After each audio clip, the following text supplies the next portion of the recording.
¿Qué tal amigos? Bienvenidos a una charla más aquí en el canal. Hoy tenemos un invitado muy especial para nosotros. Es un gusto recibir a Moshe Rosen, argentino, nacido en la Argentina, pero ciudadano israelí que le tocó vivir en carne propia lo sucedido el 7/10. Te doy la bienvenida al canal, Oye, y Gracias. bueno, presentate vos para que la gente te conozca un poco más. Ay, ay, ay. Bueno, es difícil resumirlo porque uno es y fue varias cosas. Eh, Efectivamente, nací en Argentina. Desde hace medio siglo soy ciudadano de Israel, miembro de un kibutz, el kibutz Nir Itzhak. Nir Itzhak, que está ubicado a 3 kilómetros de la Franja de Gaza y aproximadamente 7, 8 kilómetros de la frontera con la República Árabe Egipcia. Estoy casado con Diana, que también es argentina, pero nosotros, aunque vivimos muy cerca el uno de la otra, nos conocimos en Israel y en el kibutz, y allí nacieron, se educaron nuestros hijos, y tenemos 3 nietos. eh, y bueno, es eso como para punto de largada. Repetime, por favor, ¿en qué año fue que hicieron Aliyá, que fueron a vivir a Israel? O que fuiste, mejor dicho. En el año 1974, como parte de un grupo de activistas y educadores del movimiento Hashomer Hatzair, que en hebreo creo que lo consignamos en otra conversación, significa el joven guardián, un movimiento sionista socialista. Uno de los hechos, digamos, uno de los exponentes de la radicación nuestra grupal del contingente de argentinos que llegamos del movimiento es que la mayoría de los miembros siguen viviendo en Israel y un alto porcentaje también en el kibutz, después de todo este medio siglo y después de una cantidad, digamos, llamémosle, de aventuras o peripecias que tuvimos que pasar desde el momento que llegamos al kibutz y hasta el día de hoy. ¿Qué función cumplías o has cumplido a lo largo de los años en el kibutz? Bien, como una de las características o una de las posibilidades para aquel que esté interesado en hacerlo dentro del kibutz es que podés tratar de desplegar distintos tipos de actividad o de experiencias, muchas veces experiencias laborales que no tienen relación unas con otras, pero que te abren un abanico digamos, de muchos colores, de muchas mayores probabilidades de desarrollo, y en ese sentido yo tuve la suerte de estar en distintos ramos de trabajo, en distintas profesiones y en distintas funciones. Entre otras cosas, fui secretario del kibutz, que fue una experiencia muy difícil, pero a su vez muy enriquecedora desde el punto de vista humano y social. Y aparte, como miembro del kibutz, me tocó en 2 oportunidades ser enviado o delegado, emisario del movimiento kibutziano de Israel en Argentina, y también desplegar tareas educativas del movimiento del cual soy originario, el movimiento Shomer Hatzair que comentábamos hace un instante, en Argentina. De manera que mis lazos con Argentina y con parte de la comunidad judía de la Argentina, como que los mantengo frescos en todas estas décadas. Así que conociste el Ken de la calle Perón. Claro, en realidad el centro de la calle Perón, bueno, pero yo trato de ser muy Hay breve, muy gente que no entiende cuidadoso. nada. Claro, no, porque aparte es un tema sociológico, no es solamente una cuestión técnica del lugar.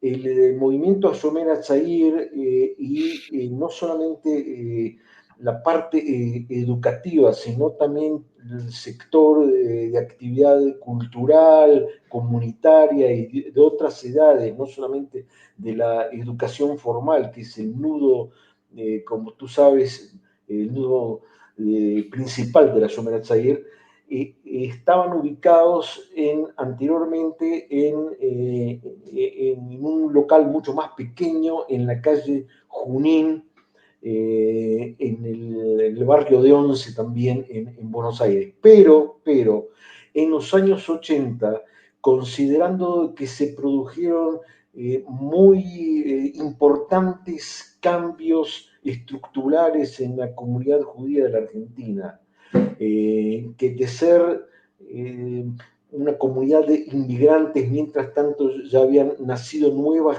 generaciones con otro tipo de inserción y con otro tipo de vocación y de centros de interés, se decidió pasar de aquel local a un edificio de varios pisos que existe hasta el día de hoy, que posibilita desplegar no solamente actividades para la gente joven, sino también para otras edades.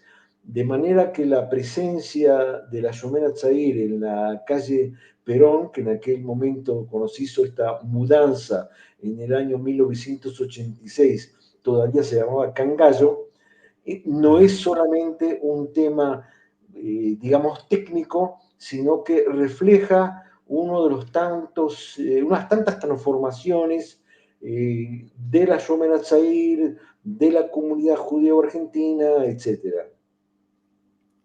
Bien, yo te decía Perón, en el año 89, yo conocí, en julio del 89 conocí Buenos Aires, fue la primera vez que fui a Buenos Aires y conocí la casa de Yomer Atzair. Vamos a volver a Israel, si no la gente se nos va a ir. Sí. Eh, Hablábamos de que, bueno, has hecho una vida más que nada dedicada a la educación, a educar en un centro sionista y socialista a jóvenes judíos en la Argentina, con la principal misión, creo que la primera de que sean buenas personas y la segunda de que vayan a vivir a un kibutz, a vivir esa experiencia en un kibutz. ¿Qué estabas haciendo el 6 de octubre del año pasado? El día viernes 6 de octubre, eh, estábamos con mi familia, eh, con mis dos hijos, un hijo que vive en el centro del país, lo que se llama el Valle del Jefer, acá en Israel, y mi hijo menor, Itán, que vive en el kibutz Nir Yitzhak. Generalmente en estos encuentros semanales, principalmente para mi hijo que vive en el centro del país, cuando nos encontramos es un encuentro de todo un fin de semana, porque para él es un viaje largo, teniendo en cuenta que también tiene niños chicos. Pero aquel viernes, que se perfilaba como ser quizás el último viernes del verano de Israel, entonces compartimos la cena sabática y nuestros hijos no se quedaron para compartir también lo que generalmente hacíamos, que es el día sábado. Y este aquí que el sábado por la mañana, entonces estábamos solamente en casa Diana y yo. Y a las 6:30 de la mañana, que yo estaba despierto porque aprovecho los días sábados por la mañana para la lectura. Esto de la lectura tiene que ver con el hecho que en los últimos años yo volví al banquillo de los estudiantes como un estudiante más. Y entonces estudiaba en la Universidad Ben Gurión de Beersheba temas que están relacionados justamente con historia del Estado de Israel y del Medio Oriente. Bueno, entonces a las 6:30 yo estaba tratando de aprovechar las primeras horas frescas de la mañana justamente para leer y hacer, digamos, la tarea para el hogar de un buen estudiante. Y en ese momento eh, escuchamos lo que acá se denomina alerta roja. La alerta roja en nuestra zona es una alarma que indica el peligro de misiles desde la franja de Gaza y en definitiva es una directiva o un código como para resguardarse. Afortunadamente en nuestra casa, justamente por estar ubicada en una zona de frontera pegada a Gaza, tenemos un refugio blindado.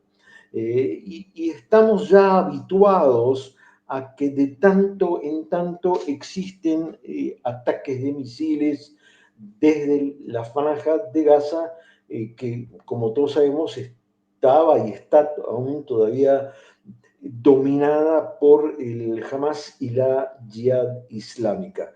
De manera que tomé mis libros y nos fuimos para este refugio, cerramos la puerta y generalmente lo que sucede es que al cabo de unos 10 minutos y un cuarto de hora se nos comunica de que el peligro transcurrió y podemos volver a nuestra actividad habitual. O sea, en el caso mío a estudiar y aquellos que quieran desarrollar otro tipo de actividad, por ejemplo, familias con sus niños que quieren pasear dentro o fuera del kibutz, porque en el kibutz tenemos una especie de jardín zoológico pedagógico que a los niños muchos les encanta pasear allí justamente los días sábados, pero vete aquí que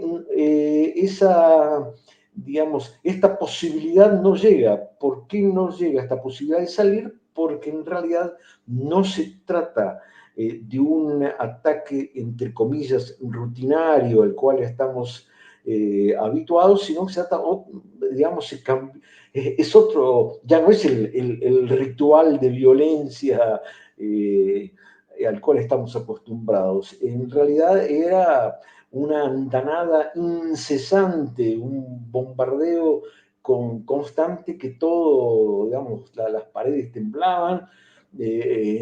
Afortunadamente no cayó nada sobre nuestra casa, pero aún si eso hubiese sucedido, todavía estábamos con la calma, como decíamos antes, de que estamos en una vivienda resguardada y en un refugio blindado.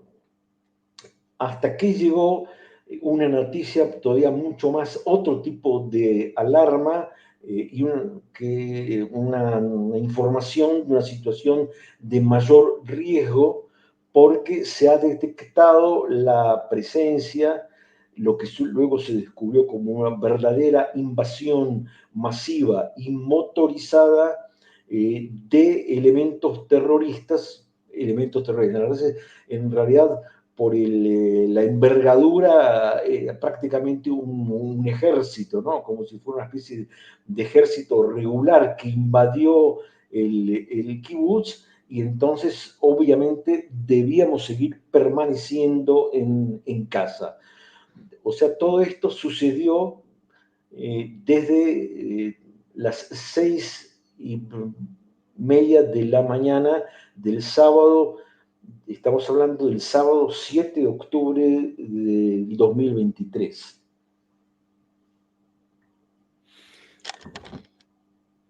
¿Cómo sigue Es, la historia dentro del búnker? bueno, en fin. Yo sé que, Sí. que esto es difícil. eh, no quiero hacerte revivir cosas que de repente te hagan sentir mal. Si querés saltearte cosas, o sea, vos tenés No, no, obviamente, vamos, tenés la lo que libertad de...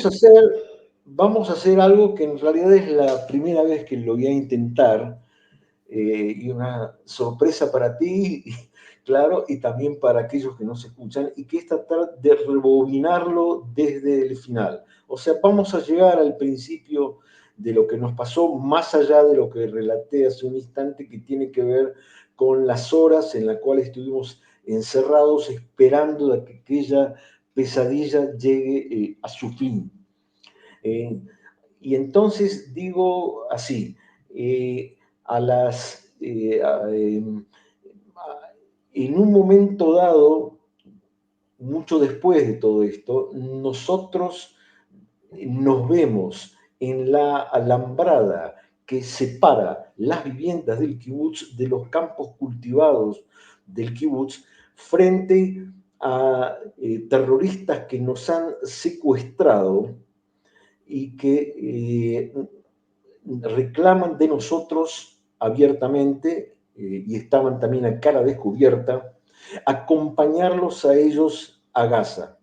Y dicen que debemos esperarlos, que en unos instantes va a llegar un vehículo donde nos van a trasladar a Gaza. Y en ese momento es que no sé de dónde saqué el coraje o la fuerza, es que yo dije no, y nosotros nos volvemos a casa y estaba seguro de que en ese momento esto se termina y nos van a fusilar, porque nos estaban apuntando con sus armas. Y ahora sí,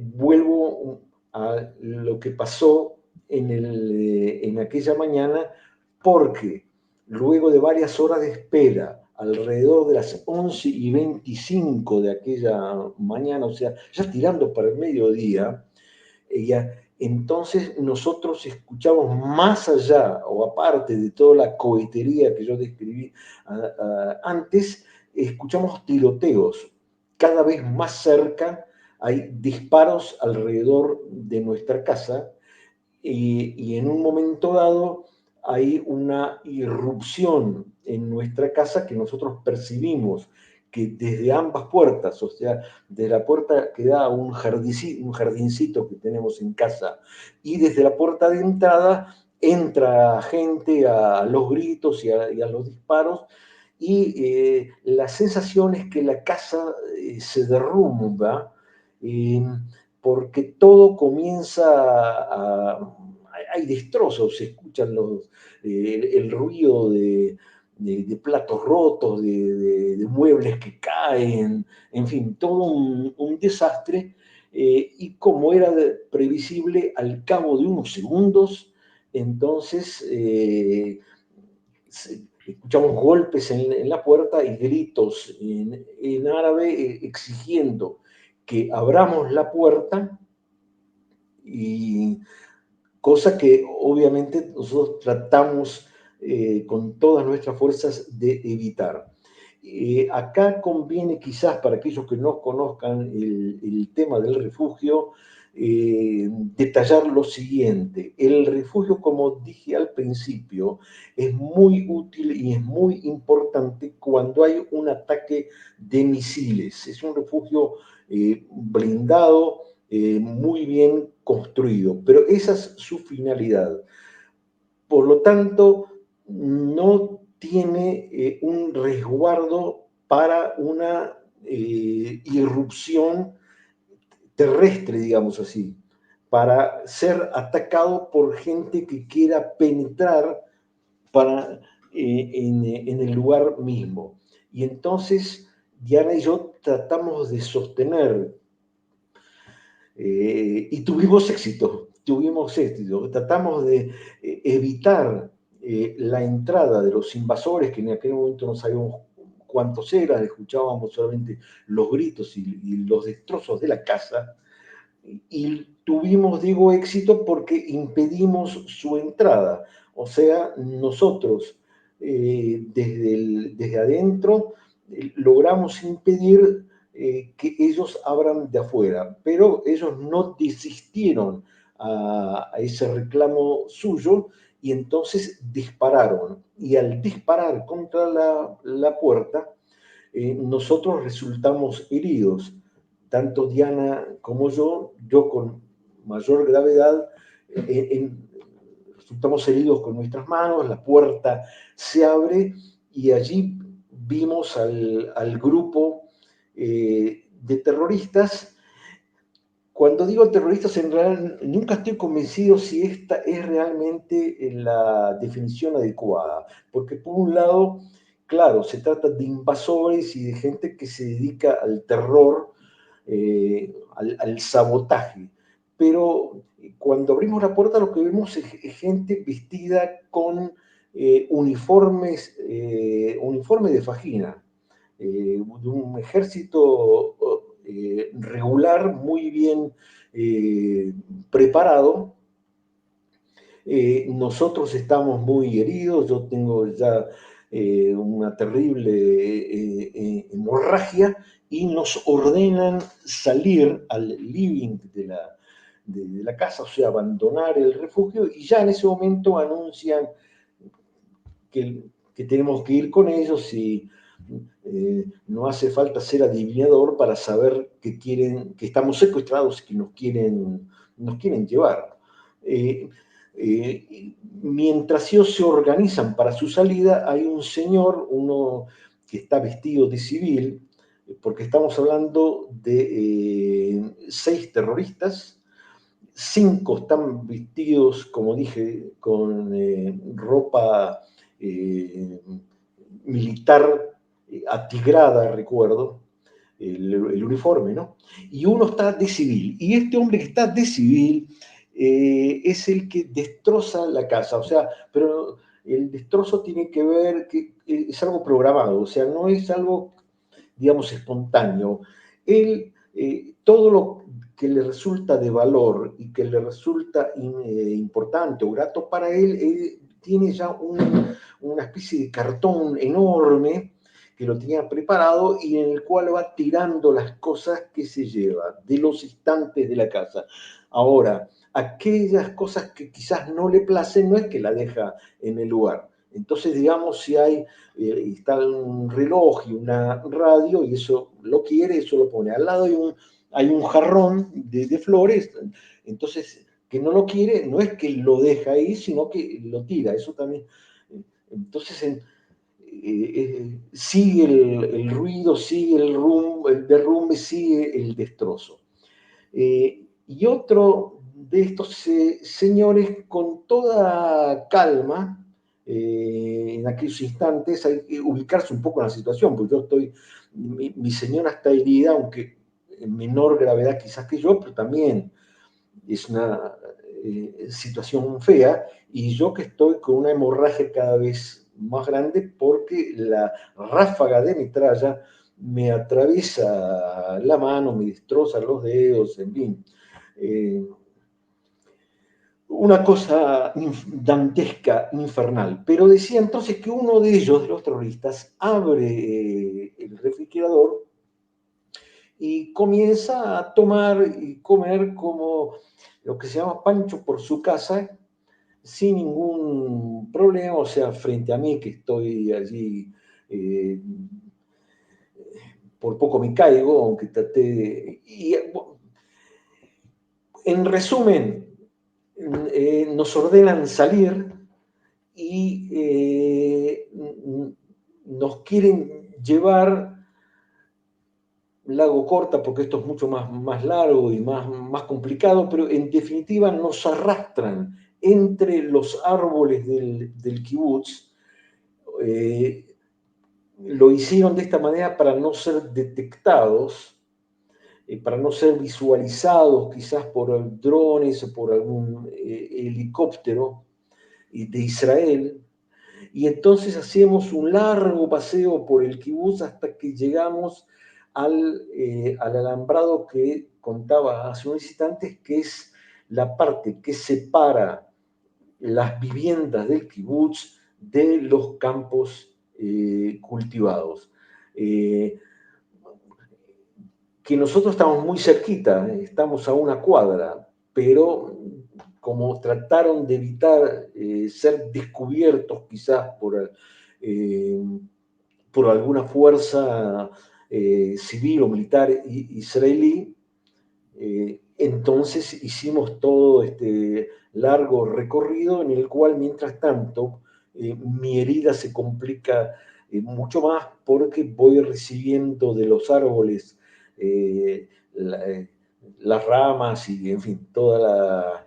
de modo que la mano ya era una especie, me hacía acordar el, ¿viste? El hornero de los pájaros, ¿no? Porque esa era la impresión que me daba hasta que llegamos al alambrado, donde minutos antes se habían llevado parte de la familia de nuestra compañera Clara Marman, que seguramente ustedes conocen la historia.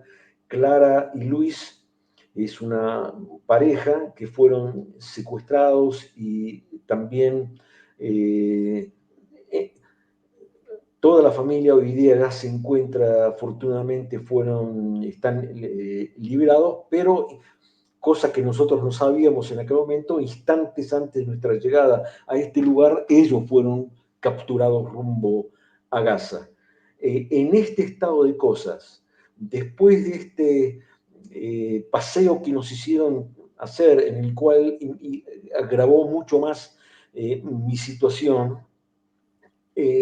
yo ya no tenía, sinceramente, miedo de morir ahí. Yo creo que prefería que me maten y que no me lleven a lo que sabemos hoy es el infierno mismo de Gaza, de los túneles subterráneos, donde me iban a dejar morir si es que no moría antes. Y entonces hubo una breve discusión con uno de los terroristas que nos apuntaba y allí le digo que no, yo no voy a Gaza, nosotros no vamos a Gaza y nos volvimos y estábamos seguros en aquel instante de que íbamos a escuchar el disparo que iba a poner fin a toda esta historia. Y, bueno, Y los dejaron pero ir. si estamos acá es porque no escuchamos el disparo. Y Es, hay... es, es increíble, o sea, yo de estos momentos, eh, por un lado, puedo sentir ese miedo y esa adrenalina Sí, que tendrían ustedes en el momento, porque debe ser como una droga la cantidad de adrenalina sí. que uno genera en ese momento. Por otro lado, siento o sea, la fascinación de que me lo puedas contar, ¿me explico? De Eh, que hayas podido sobrevivir a eso. Que no se entienda lo de fascinación como algo que estoy sí, no, te disfrutando, no. entiendo. O sea, En, en realidad, es muy removedor, es muy conmovedor.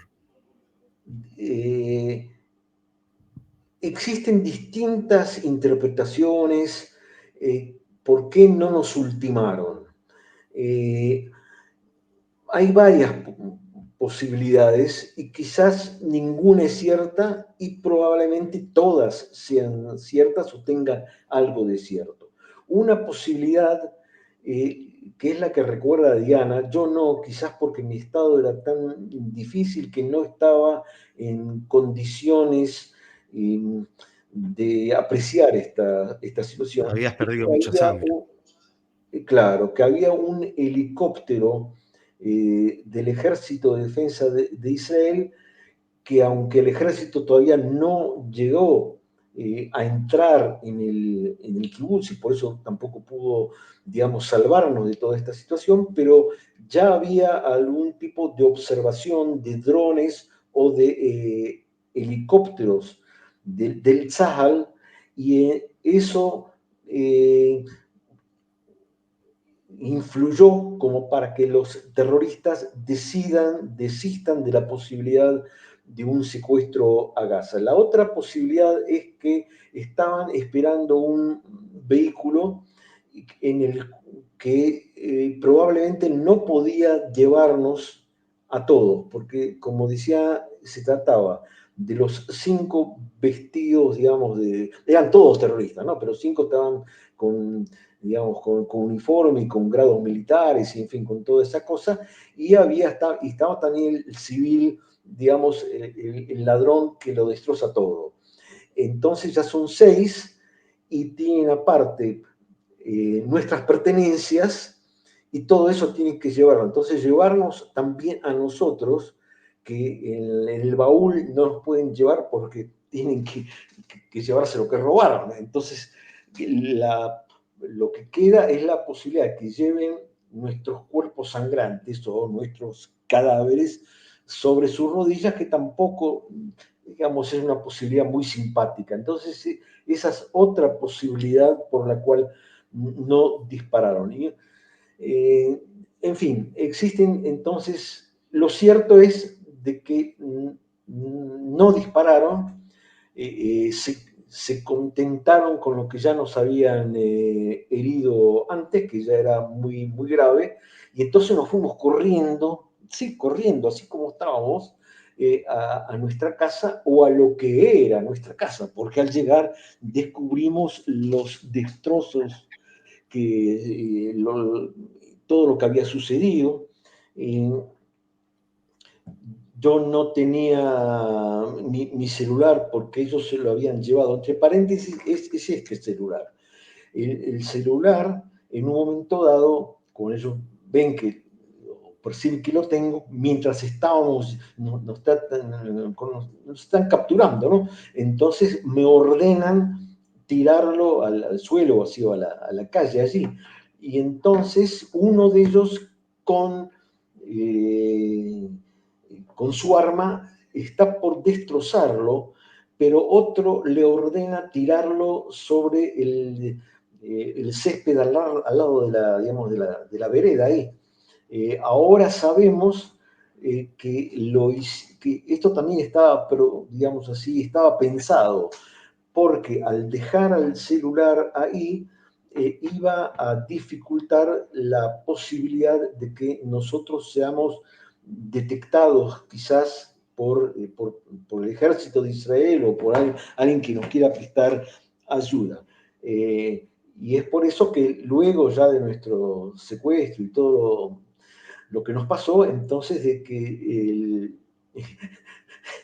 pudimos recuperar o otros compañeros pudieron recuperar nuestro celular y dárnoslo. Bueno, entonces acá comienza otro capítulo de toda esta terrible historia para nosotros, porque no podemos quedarnos ahí. Ya no hay casa, ya no hay refugio, eh, pero digamos, Diana logra comunicarse con uno de nuestros hijos, que a su vez le ruega al vecino de enfrente que, a pesar de las directivas de seguridad que impiden abrir la casa a nadie, porque hoy todos sabemos de que mucha gente que accedió a dar ayuda en realidad fue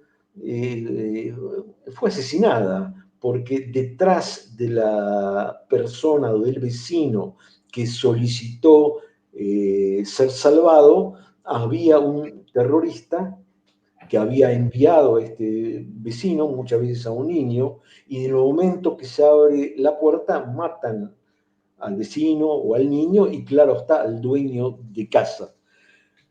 Pero nuestro vecino accede de todos modos, en un acto de mucha valentía, de mucho arrojo, de mucha dignidad, de mucha amistad conmigo, El turco, como lo llamamos, abre la puerta de su casa, inmediatamente entramos al refugio y él me hace el torniquete que logra detener La la hemorragia. hemorragia. Eh, a, a todo este lugar donde estábamos sentados, yo ya lo había convertido en una especie de piscina, de una alberca de sangre, eh, en fin. Y comienzan las primeras comunicaciones ya para informar de nuestro estado al ejército, a la policía, al Maguen David Adom, que es la Cruz Roja de Israel, pero todos se disculpan y nos dicen, perdonen, pero no podemos prestar ninguna ayuda porque el lugar donde ustedes viven, el Kibbutz Nitzhak, es un campo de batalla, no hay forma de llegar hacia ustedes, las rutas aparte también, es toda una situación de guerra, es toda una situación de terror, de caos, de modo que por favor traten de aguantar lo más posible y en algún momento vamos a llegar. Y bueno, entonces pasan otras 4 horas y media hasta que por fin logra entrar una patrulla de rescate, cuando todavía hay terroristas en el kibutz, o sea, se escuchan los disparos, la cosa está muy movida y muy difícil, de modo que estos soldados también arriesgan su vida. Y junto con compañeros nuestros del kibutz que nos ayudan a salir de la casa de nuestro buen vecino y somos trasladados al hospital. Que esto es otra aventura más, fue un traslado imposible de ser narrado, porque no se trata de una ruta tranquila.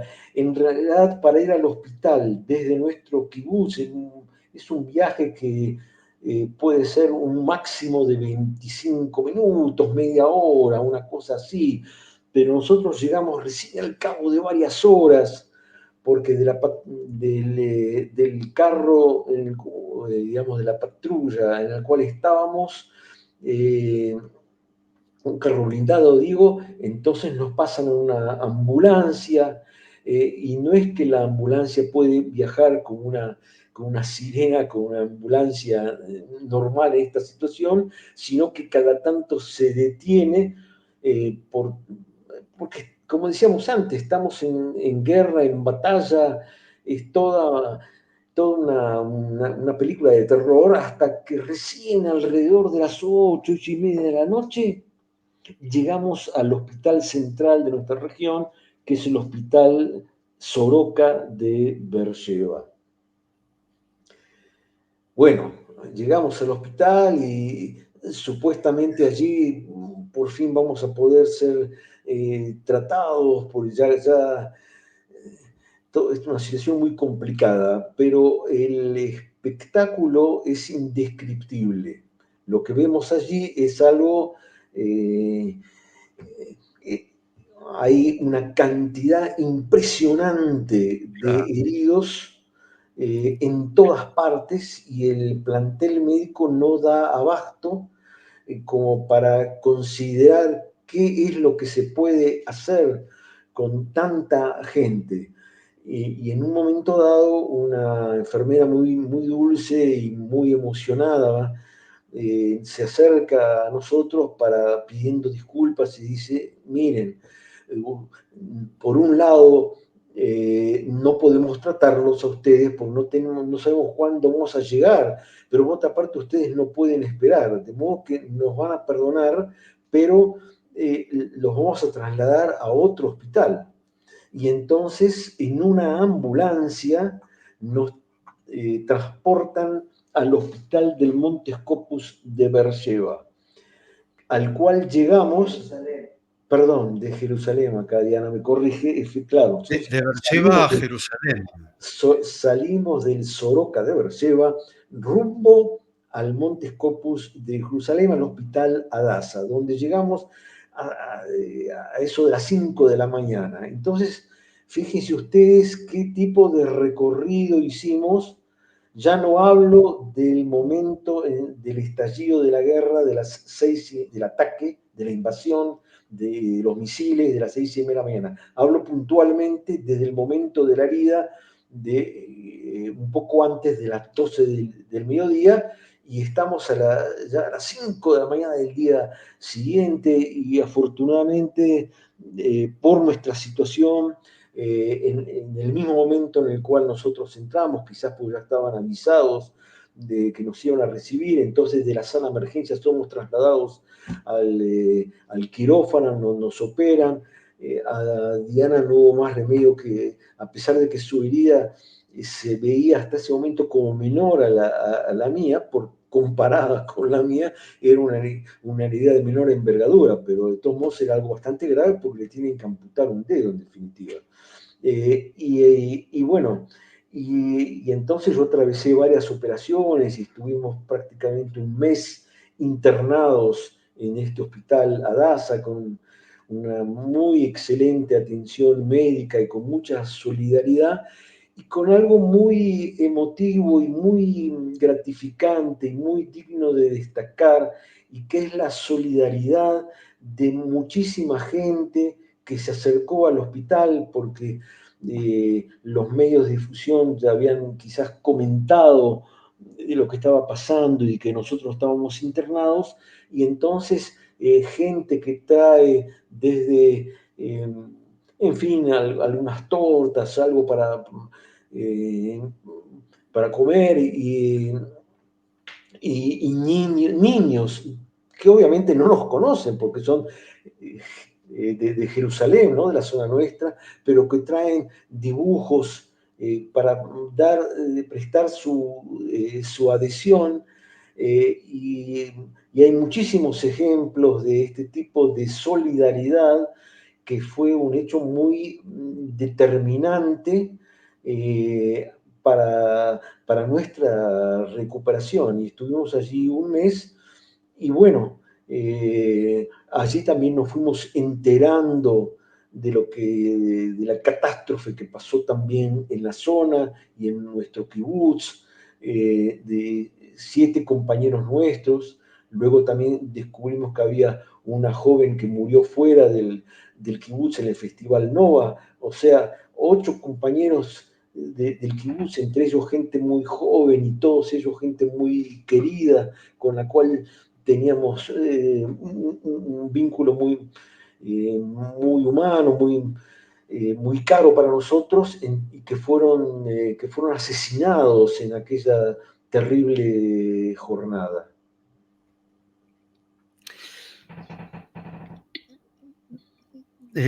No sé si quedarme en la jornada. No, vamos a salir de este momento. Yo te agradezco de verdad que hayas contado esto porque yo en lo personal, el canal de YouTube, la función que tiene es defender el derecho a existir de Israel. Punto. Esa es la función que tiene este canal. Ayer me llegó un mail por la cantidad de visitas y eso, que me da la posibilidad de postularme para monetizar con el canal. Y yo ya le he dicho a mucha gente que si en algún momento este canal monetiza, lo que entre va a ser exclusivamente para las familias de los soldados caídos o heridos. Va a ir para ahí. No, este canal no está hecho para recaudar para mí. Si entra algún día dinero va a ser para eso. Perdóname que vos sos un herido del 7 de octubre, pero bueno, hay que elegir y eso fue lo que elegí yo. Yendo a la parte política de Medio Oriente para salir de esta parte más trágico en lo humano.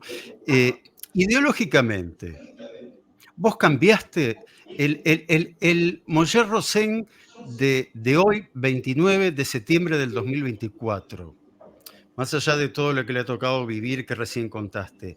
¿En qué cambió acá en tu cabeza del 6 de octubre a hoy? Si es que cambió algo. Bueno, En realidad, claro que cambió porque digamos, se han acentrado, se han consolidado, se han fortificado, se han hecho mucho más intensas convicciones que tenía antes. Eh, por ejemplo, en relación al Hamas. En relación al Hamas, yo creo que la política que sostuvo el gobierno de Israel en el sentido de posibilitar la llegada de fondos del Qatar, porque digamos, los fondos que llegaron de Qatar y de otros lugares fueron la fuente de ingresos que posibilitaron los armamentos con los cuales nosotros fuimos atacados.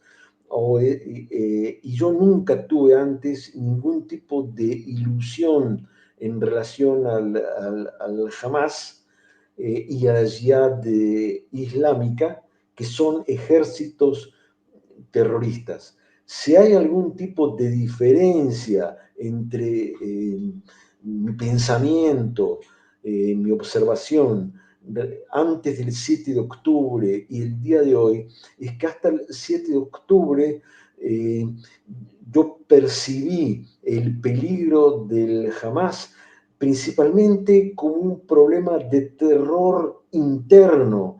O sea, yo era consciente, inclusive por gente con la cual teníamos contacto en la franja de Gaza, respecto de la opresión y de la represión constante de parte del Hamas y de con un gobierno islámico fundamentalista, con una dictadura que en su momento, cuando se encaramó en el poder en la franja, como ustedes saben, ellos arrojaron desde los edificios de los ministerios a los funcionarios de la OLP, que eran los que administraban hasta ese momento, como parte de la autonomía nacional palestina, la franja de Gaza.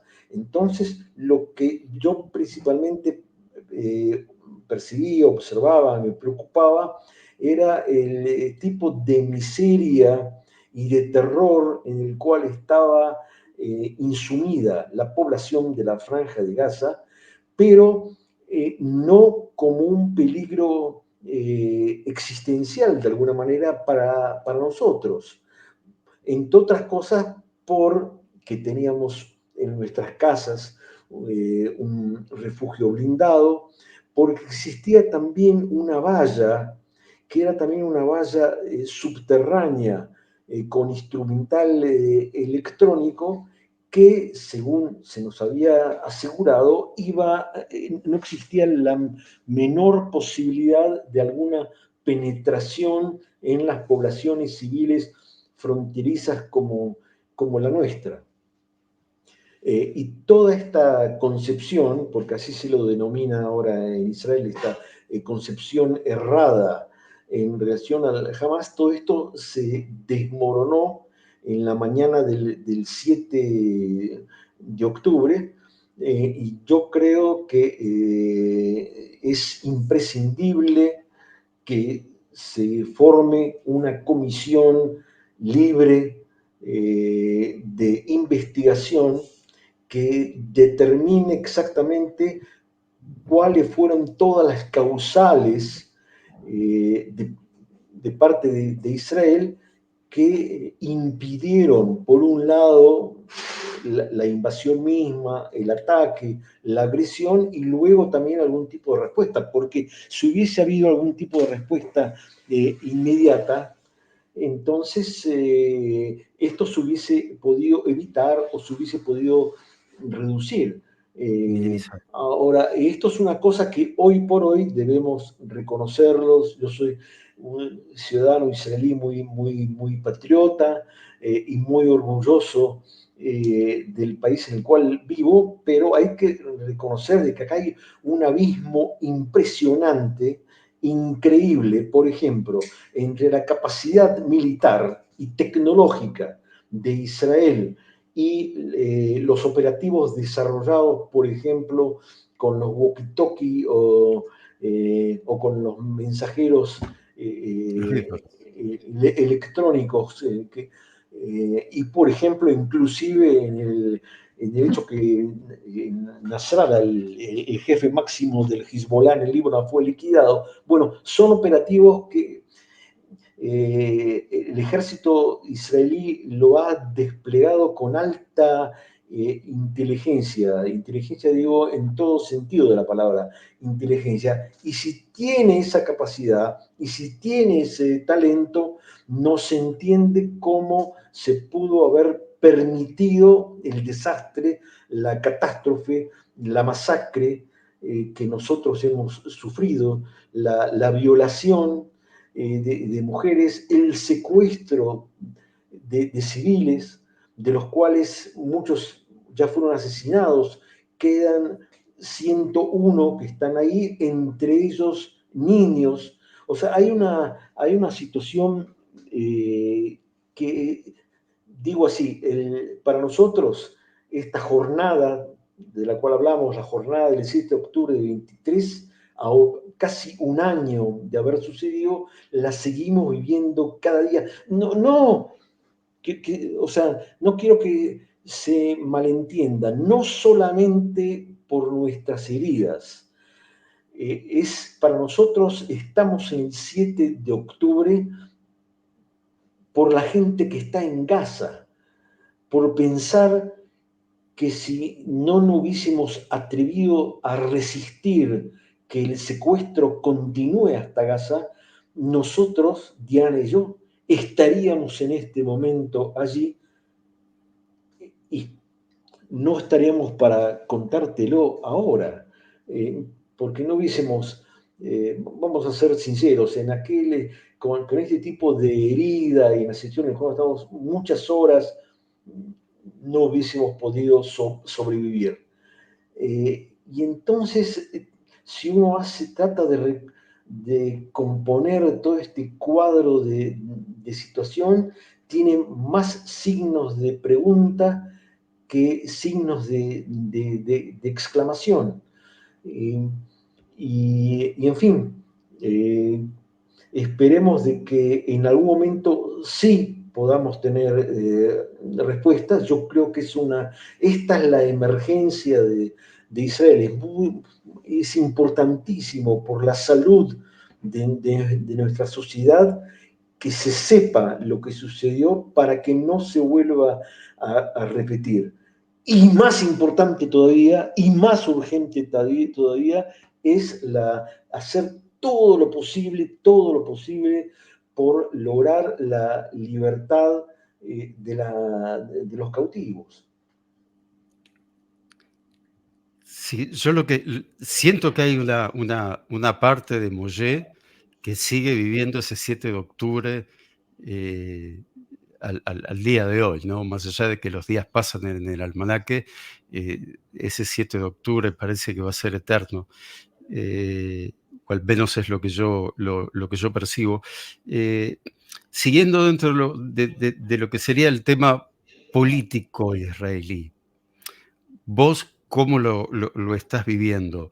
Eh, ¿Sos de los que cree que Netanyahu se tenía que ir el mismo 7 de octubre? Eh, o al menos te lo planteo así, yo soy de los que piensa que Netanyahu es el responsable por el simple hecho de haber sido el primer ministro. Si el primer ministro hubiera sido Mollet o hubiera sido Gustavo, para mí tendría el mismo grado de responsabilidad. O sea, es el primer ministro sin importar el nombre propio. El primer ministro debió haber renunciado, el primer ministro estuvo bien que se quede, debe renunciar cuando termine la guerra. ¿Estás de acuerdo en que hay que seguir hasta que Hezbollah desaparezca o creías que había que hacer una pausa para concentrarse solo en los secuestrados y después ver qué pasa con Hezbollah? Y te sumo a eso, ¿qué sentiste en el momento que te enteraste que Nasrallah había muerto? Ok, vamos a empezar por lo último. lo que sucedió con Nasrallah es un impacto muy exitoso, muy notable y realmente sin exagerar. Es realmente un hecho histórico, no solamente para Israel, sino es un hecho digno de un estudio militar, geopolítico, en fin, es algo que por ser algo tan cercano a nosotros, vos sabés que uno de los temas que a mí me apasiona es lo que se llama la historia inmediata, pero uno de los problemas del estudio de lo que se llama la historia reciente es que no, está tan cerca que no te permite realmente una visión un poco más profunda, más global, más reflexiva. Pero yo creo de que el actual momento, lo que está pasando, esta guerra, los episodios de la guerra, lo contábamos, por ejemplo, con el operativo respecto de los aparatos estos de mensajería, ¿no es cierto? Que exige, en fin, toda una preparación tecnológica y de seguridad muy complejas, o el bombardeo tan puntual del comando de la jefatura del Hezbollah y de donde estaba en aquel momento Nasrallah, en fin. Digo así, eso por un lado, como lo destaco, lo insisto, responde al talento y a la capacidad y al heroísmo también eh, de parte del Ejército de Defensa de Israel, pero hay que también reconocer que hay, digamos, un aspecto de resolución y de responsabilidad tomada por el mismo gobierno, que es un gobierno con el cual yo no simpatizo, pero es el gobierno de Netanyahu. Entonces, ese aspecto también hay que reconocerlo. Y así como se reconoce lo positivo, hay que también reconocer lo opuesto, lo terriblemente negativo y de alguna manera imperdonable, que es la negligencia o la falta de respuesta adecuada, precisa, instantánea en el momento de un ataque tan horrendo como el que sufrimos el 7 de octubre último. Ahora respondo concretamente respecto a tu pregunta si tenía que haber renunciado. Yo creo que sí, que tenía que haber, desde el punto de vista ético, tenía que haber renunciado. Ahora, digamos que desde lo político, en fin, entonces es algo mucho más difícil y más complicado, bueno, pero entonces en una situación así, si no renuncia inmediatamente, por lo menos se tiene que hablar de un llamado a elecciones, por cuestiones mucho menores, por culpas mucho menores a la del gobierno de Israel en relación al ataque del Hamas del 7 de octubre, en otros lugares del mundo, entonces ministros han renunciado. No es que los han echado, sino que por propia voluntad, desde el punto de vista ético, entonces se vieron obligados a renunciar. Entonces digamos que acá no quiere renunciar, no puede renunciar. Entonces hay que llamar a elecciones. Y esta es la gran parte de la sociedad civil en este momento está embarcada en este reclamo de una convocatoria a elecciones que yo creo que va a introducir mucha salud en esta situación tan difícil. No se puede seguir sosteniendo esta crisis sin algún tipo de horizonte político que sea distinto. Ahora, puede ser de que especialmente después de lo que pasa en estos días,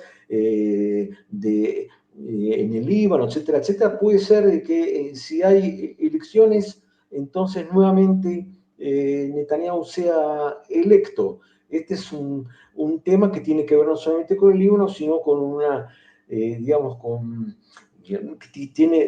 tiene otro tipo también de motivaciones mucho más profundas que quizás que no vamos a conversar sobre eso, pero que ameritan quizás un debate especialmente dedicado a este tema, porque es esta inclinación a la derecha y a los partidos religiosos que han tomado auge en las últimas elecciones, y esto tiene que ver con cambios demográficos y culturales de la sociedad israelí, pero eso recomiendo que lo hagamos en otra oportunidad. Bueno, pero yo creo que no está en discusión la legitimidad democrática de la elección. Lo que está en discusión es el modus operandi, la forma en que se aplican este tipo de políticas. Y todas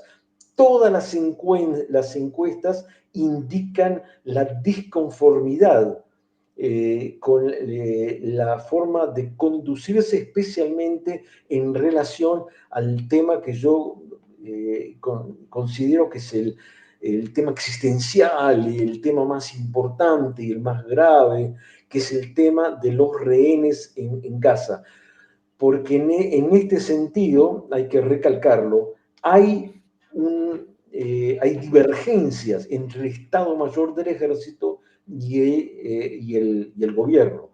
Nadie discute que en esta discusión el que manda es el gobierno, pero el ejército piensa que también sostiene de que se debe lograr la libertad por negociación de los civiles israelíes secuestrados y de los militares israelíes secuestrados en Gaza, y que eso no va a impedir o no va a dificultar futuras intervenciones militares israelíes en Gaza. Bueno, esto es una discusión legítima que se puede pensar de distinta forma, pero de todos modos esto refleja en fin, no existe una sola opinión o una sola posibilidad, ¿no? No, no, a ver, Israel es un país democrático, el judaísmo en sí es muy democrático también en cuanto a la religión. eh, yo no soy religioso, yo no soy creyente, eh, pero la parte religiosa del judaísmo, lo interesante que tiene es ese Talmud que es una especie de revolución marxista religiosa, porque es una Claro. discusión entre rabinos que permite justamente que el judaísmo tenga esa, este, no sé cómo definirlo, ¿no? Todos esos movimientos que siempre terminan en un mismo lugar, que es Sí, donde hay dos judíos hay tres opiniones, pero van a estar espalda con sí, espalda, ¿no? Eh, para a mí lo que me pasa en la actualidad, yo de noche me voy a dormir y cuando apoyo la cabeza en la almohada empiezo a pensar en todo esto desde el 7 de octubre a la fecha, y tengo que ponerme auriculares y escuchar otra cosa para poder llevar la mente a otro lugar y poder dormir. Eh, el 7 de octubre yo creía que Netanyahu tenía que renunciar.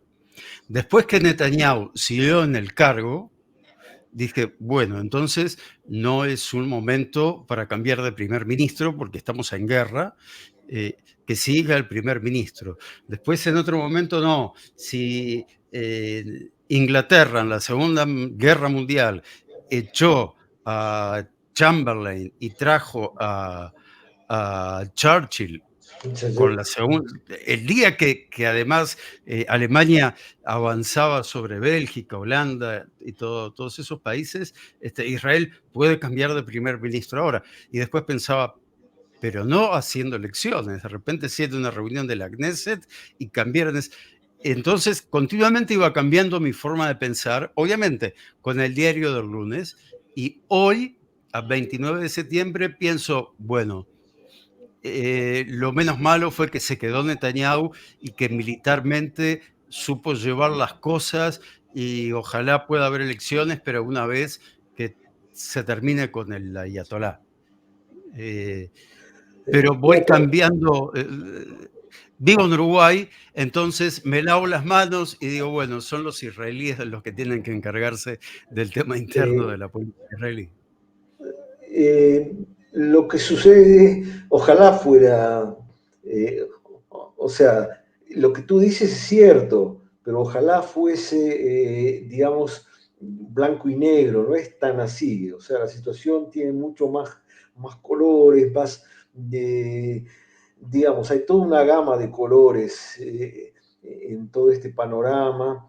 Y resulta de que este talento militar que tú le adjudicas al primer ministro también está en discusión, porque, a ver, No, en Gaza, no se lo adjudico solo al primer ministro, pero de la misma no, claro que manera no. que el primer ministro es responsable de lo que pasó el 7 de octubre, Sí, también es responsable de que hoy ya no exista Nasrallah y ya no exista el sí, que era el número uno, que se me va el nombre siempre, y claro, pero que lo mataron en el eh, centro de Teherán, lo cual también es responsabilidad de este primer ministro. Por eso es que uno... y sí, eh, yo también lo reconocía antes y eso es correcto. Lo que sucede es que digamos, la operación militar está a cargo de, el Estado Mayor. Y de parte del primer ministro, de su gabinete, lo que se espera no es solamente directivas en lo táctico, sino una estrategia política que acompañe este proceso. Y no cabe prácticamente discusión de que se ve por ahora, espero que quizás ahora cambie a partir del drama de estos días y de la exigencia de parte de la sociedad israelí, que cambie esta situación, pero por ahora no se perfila una estrategia política que complete, que acompañe, digamos, los pasos militares, ni en Gaza ni en el Líbano. Y en Gaza ya estamos prácticamente un año. Entonces no es tan... por eso digo, esto también amerita otro tipo de análisis un poco más puntual. Y en relación al Líbano también, porque todos estos éxitos también lamentablemente se pueden revertir. Yo reconozco que en el momento mismo que estoy conversando contigo, también estoy atento a la posibilidad de que en cualquier momento, aunque ya no estoy frente a la franja de Gaza y estoy en el centro del país, pero el centro del país está ahora amenazado también por la posibilidad de misiles, esta vez, digamos, desde el Líbano, desde Siria, desde Irak, desde el Yemen. Entonces, por un lado eso. Y por otro, eh, cierro este paréntesis para volver a que espero que sigan los éxitos. O sea que desde el punto de vista militar, la mano de Israel siga adelante y con toda la fuerza posible. Pero si esto no va a estar acompañado de un programa de orden político y diplomático, entonces la experiencia histórica indica que no vamos bien. Ahora, y esto es algo que, seamos francos, no es la primera vez que nos sucede. Es uno de los temas que, digamos, yo también estudio como alguien que le interesa y que estudia la historia del Estado de Israel. El Estado, hay muchísimos ejemplos, digamos, desde la guerra del 56, la campaña del Suez, que militarmente fue muy importante y Israel logró grandes conquistas, pero desde el punto de vista diplomático, en definitiva, no dio los mismos resultados. O sea que hay una situación, se creó una situación muy dispar. Ya ni hablar de la guerra de Yom Kippur, que también allí quizás se pudo haber evitado con una con otra concepción, no la concepción errada que tuvieron Golda y Dayan, sino con la probabilidad de haber iniciado negociaciones políticas y diplomáticas principalmente con Egipto, como luego se hizo. De manera de que no siempre, lamentablemente, no siempre las conquistas militares israelíes tuvieron el aval de una estrategia política que permita avanzar.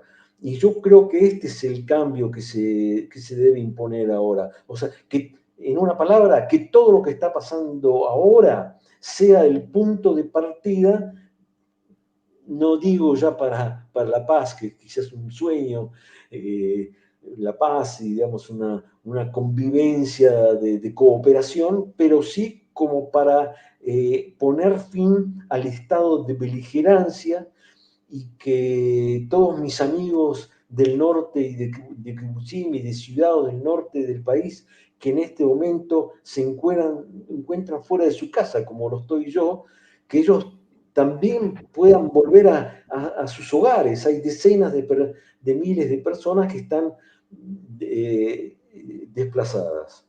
Y entonces el retorno de los desplazados a sus casas, sin una situación de riesgo de sus vidas y de sus casas que fueron bombardeadas. Y el regreso en vida de los cautivos en Gaza, me parece que ese es el imperativo de nuestra obra.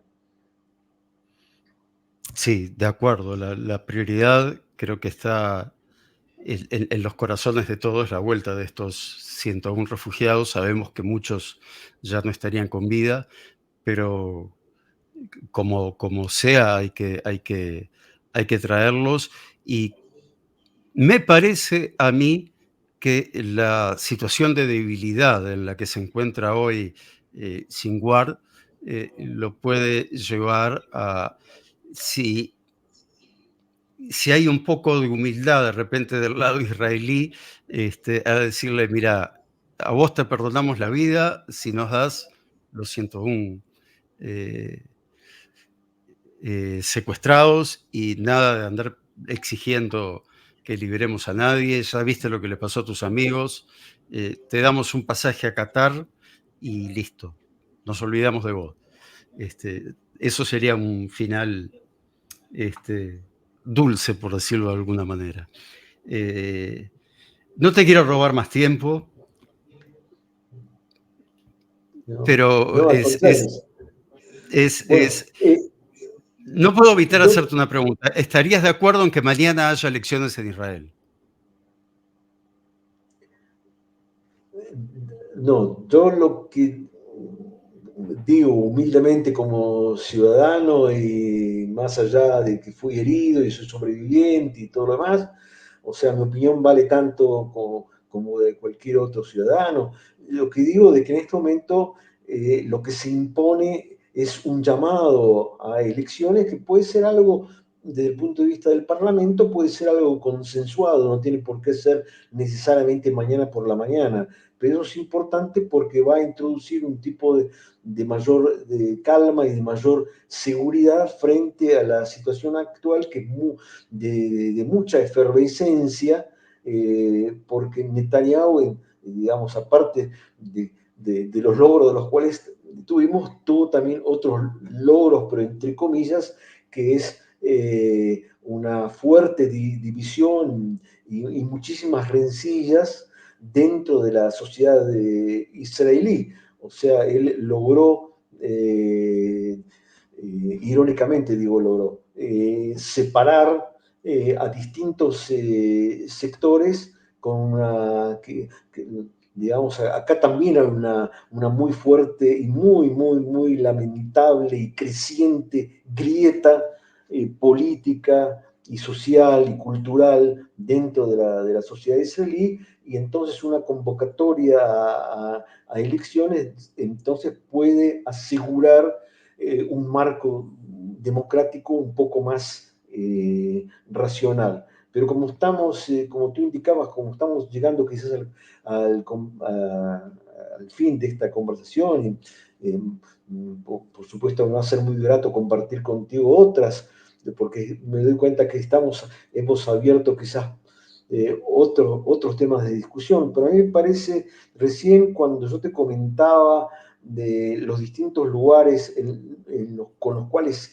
Israel, con los distintos adversarios con los cuales Israel en este momento está enfrentado, porque fíjate, estamos en guerra con el Líbano, está el terror y los cautivos en casa, están los ataques desde los hutíes del Yemen, que uno también se pregunta, bueno, uno puede quizás tratar de justificar de alguna manera retorcida, pero puede tratar de entender lo del Líbano y su supuesta adhesión a Gaza, en fin, pero los hutíes del Yemen nada que ver ni geográficamente ni nada, y atacan. Y están el terror también de Irak y de Siria.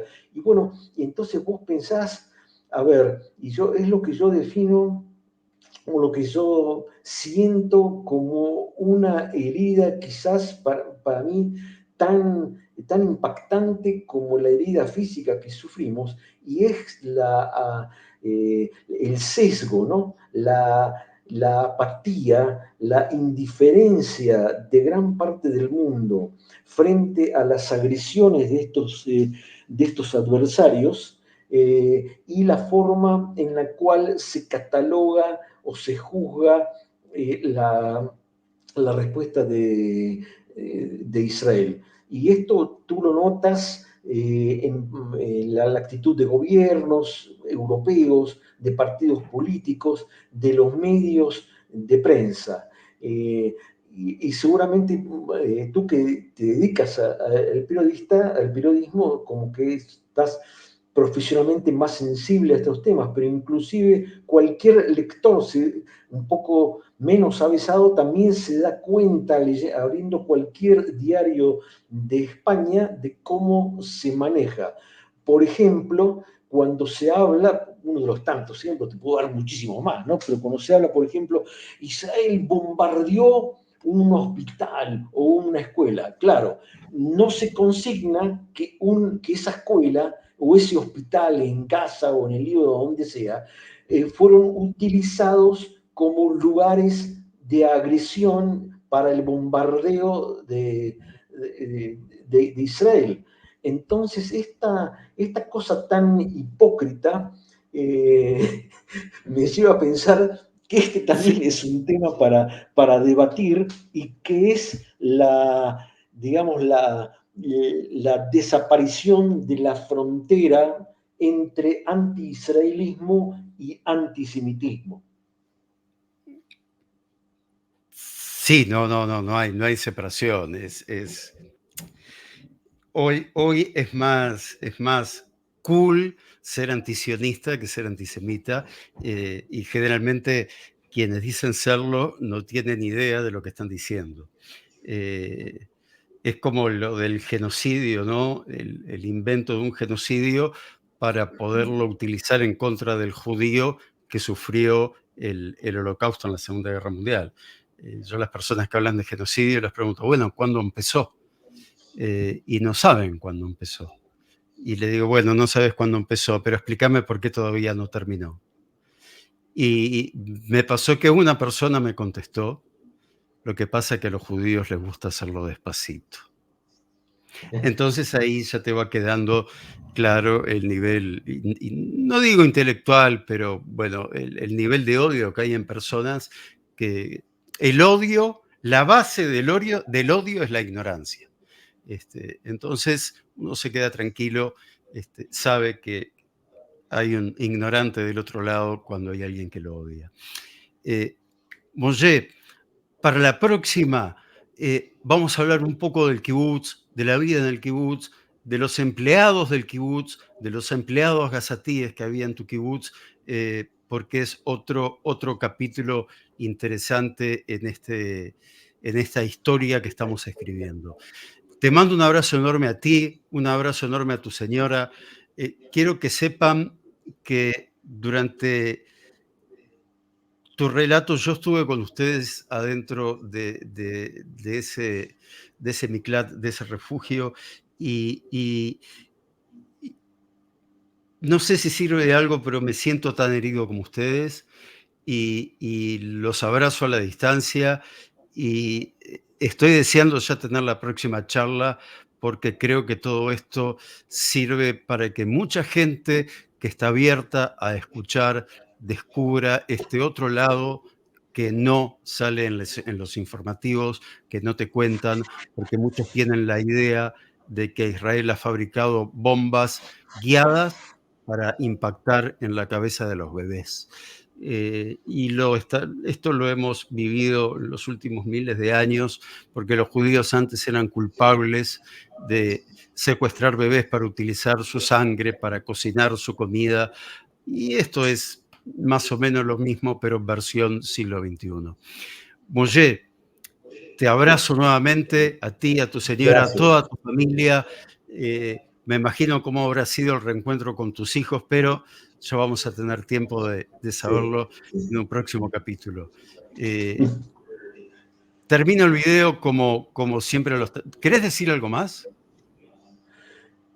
No, solamente agradecerte esta posibilidad y que para mí, como te diste cuenta, para mí era un poco difícil desde lo emocional, desde lo humano, reconstruir esta historia porque la voy reviviendo y es como si estuviera nuevamente frente al fusilamiento, ¿no?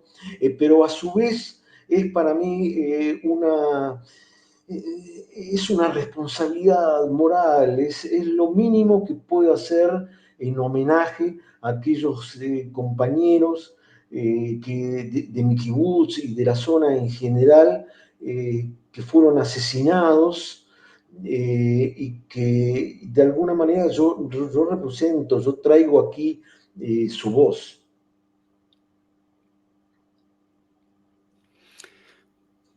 Am Israel Hay. El pueblo de Israel vive.